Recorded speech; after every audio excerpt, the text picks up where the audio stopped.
And welcome into the Oklahoman's video studio, Dave Morris, alongside Mike Knopp, the Executive Director of the Oklahoma City Boathouse Foundation. Typically we record first thing Monday mornings due to my scheduling. Thank you for your patience. We're taping this on a Friday afternoon as it leads into the weekend. Yes. And I mentioned, hey, it's Friday. In your world, that probably means business is picking up. That's right. This is when it gets busy. You know, it was for us now. For on the adventure side of the operations, we really keep going all the time because of all our athletic programs during the week, and right now, at this part of the season at least, the whitewater operation, all the adventures are open on weekends. So I mentioned my scheduling.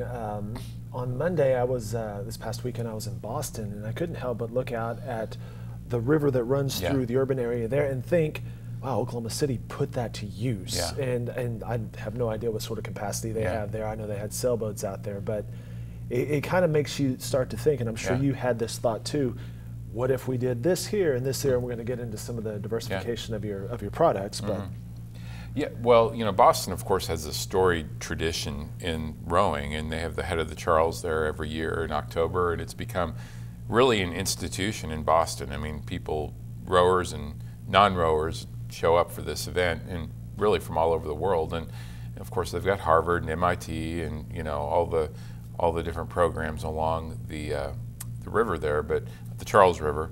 But you're right. I mean, it's very rowing centric there, you know, and we have done a lot. We've tried to do a lot of things in our river, you know, taking bits and pieces of things that I've seen in other places, and of course we've added all these other elements too, like the whitewater and all the other ways to get people active. So I meant to walk over to Harvard and take a tour. I did do the tour of Fenway Park, which was amazing, but it was freezing cold there. I'm not going to lie, it was 30, but the wind was blowing and it felt even colder than that. So I was like, I'm going to go back indoors and have some clam chowder. However, we mentioned the ideas and the different things that you guys are doing and can do. One of the things from a business side of things, team building.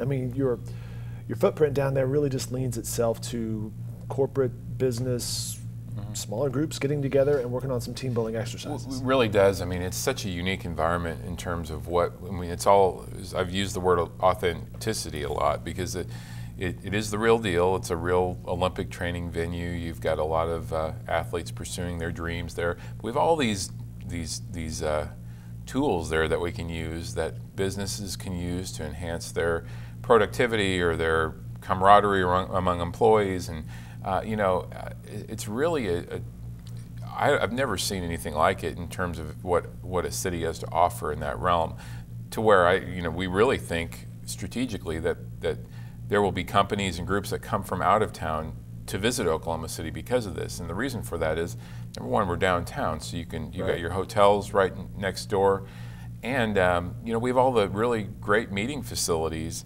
that you can have your business meeting in, and then you can go out and do one of many sort of quintessential team building activities that are just part of what we do, like rowing. I mean, you see these rowing posters that always say teamwork on it, because it is like the essence of teamwork. You got to work together or you're not going to go anywhere. And so we we have the indoor rowing tank, so the propulsion tank. I just did a team building exercise with a high performance football camp last week, and these guys didn't know what to expect when they came for this, but it was a highlight of the camp, I believe. They seemed to really enjoy it, but because we put them in this new environment, and they all thought they're great athletes, but you kind of humbled them a little bit when you put them in the tank, and they're learning you got to work together. They got the athlete side of things down, but the team part, the coordination among the team, different story. So that's an example of, like, then in your company you come in and you do that, have that same experience, and we call that the kind of the Boathouse experience. People put you through all the different things that we do, that athletes do, and you can see what it means to work together, and it's a lot of fun, and you're doing it in an Olympic training center. And so we have this we can customize that, which is something I do with like a lot of different groups. But then we also have our whitewater challenge, which is team building exercise on the whitewater in rafting, which is, again, it's another great activity with your coworkers, and we have a lesson that kind of goes along with this. So when you do the exercise, there's also some other kind of information and guidance that goes along with it. Joe Jacoby, you may, you know, he's an Olympic gold medalist who he spends a lot of time here, and this is something that he does a great job at, you know, telling his story as an Olympian and what it takes, and his observations on teamwork and leadership, and those are things that we sort of apply some of those ideas into that experience. I think that's a very interesting point you make there, because a lot of business leaders will go to a conference and suddenly you're in a conference room, or maybe you go to a hotel in Boston or whatever, but you're still in that conference room. This setting here, though, we've mentioned this before, the office space there is a fantastic view along the river, and you have the skyline and the proximity to the urban part, and then there's the legitimacy of the Olympic rings. I mean, there's no one who has that combination, so it is very unique in our own backyard to have that experience. And so we're really trying to get the word out among Oklahoma City, you know, groups and companies that take advantage of this. I mean, this is open for everyone to come into the Olympic training site that we have to get involved as a group in one of the many activities. Another one we do is called Challenge the Dragon, and you know, you're in dragon boats, and you know, that's a very accessible activity, very, you know, kind of easy to jump into. But then once you're in the boat and you paddle to the beat of the drum, you realize you gotta work together, and people just have a blast with that. And then we have another one called Sky's the Limit, and we go up 80 feet in the air in the Sky Trail and doing a lot of different, you know, activities on the in the ropes course in the Sky Trail.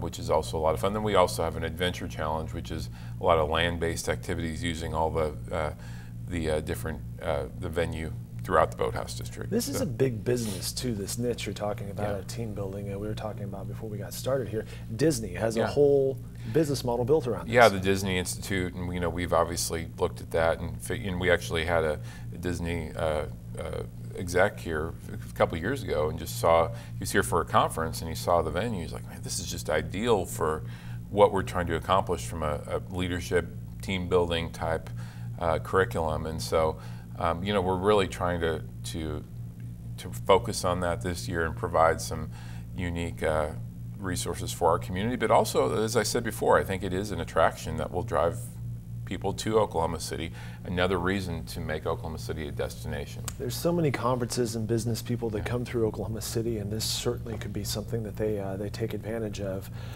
We mentioned some of the new things coming online in the spring and summer season kicking off, the Whitewater Center. You have some new food options. Well, we do. You know, we're really excited to partner with Native Roots, you know, to have some local flavor inside the Whitewater Center in Riversport Rapids. And we're going to continue to expand upon that as we get into the season with a lot of different offerings and events, working with a lot of food trucks and bringing them in. We'll have more information about that here real soon, about kind of integrating music and food trucks and fire pits, and you know, making that it's really kind of a fun. We just have such a great environment for people just to hang out, and you know, we want to encourage that, even if you don't want to get wet. Just, you know, we were joking the other day, it's like food trucks, fire pits, floating, and you know, food, and you know, the idea of having, you know, in the evening in the summertime, you could just float in an inner tube in the bottom pool, you know, turn the water off and have some good music. And you know, we've seen other cities that have embraced, you know, even Fort Worth has an event where they have music along their river and people get in inner tubes. And so we're exploring all those kinds of ideas, but we definitely want to bring in that local flavor into the mix and work with we've got some really great folks to work with, and we're really excited about working with Native Roots. And Native Roots has their location over in the Deep Deuce area.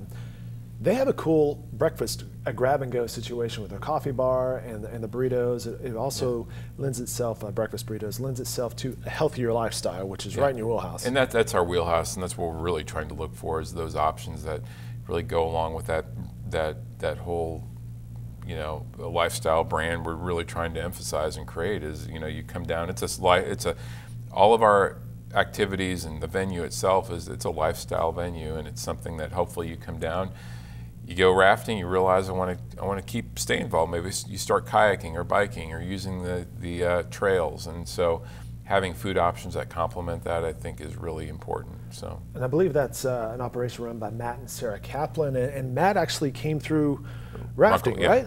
Yes. Yes, yeah, there is a raft guide. So, you know, truly embracing, you know, the opportunities down there and getting involved, which I think is great. So. All right, very cool. Lots going on down at the Boathouse District. You can find more on their website at riversportokc.org. And I was going to mention too, you know, when we talk about these group activities, I mean, we can scale those up and down depending. It could be a very small group, 8 people, up to 200 people, you know, based on the different activities. And that's one of the things I should have mentioned is they all have different, you know, dragon boating. We can get a lot of people on the water at one time in that. And then, you know, rafting, you have 6-person rafts, and, you know, we can have multiple rafts. And so there's a lot of different ways that we can sort of tailor an experience based on the group size. And a lot of your buildings out there have multiple floors and meeting spaces as well. Different floors and meeting spaces, yeah. We've actually had a couple conferences out there where it's a really fun environment, and you got to sometimes shut the shades to not distract from the. We know all about that. Yeah. So, yes. So anyway, yeah, it's really a great opportunity. So. Very good. All right, Mike. Best of luck this weekend with everything down at the river. Thank you. Thanks Dave. so much for your time. Appreciate it.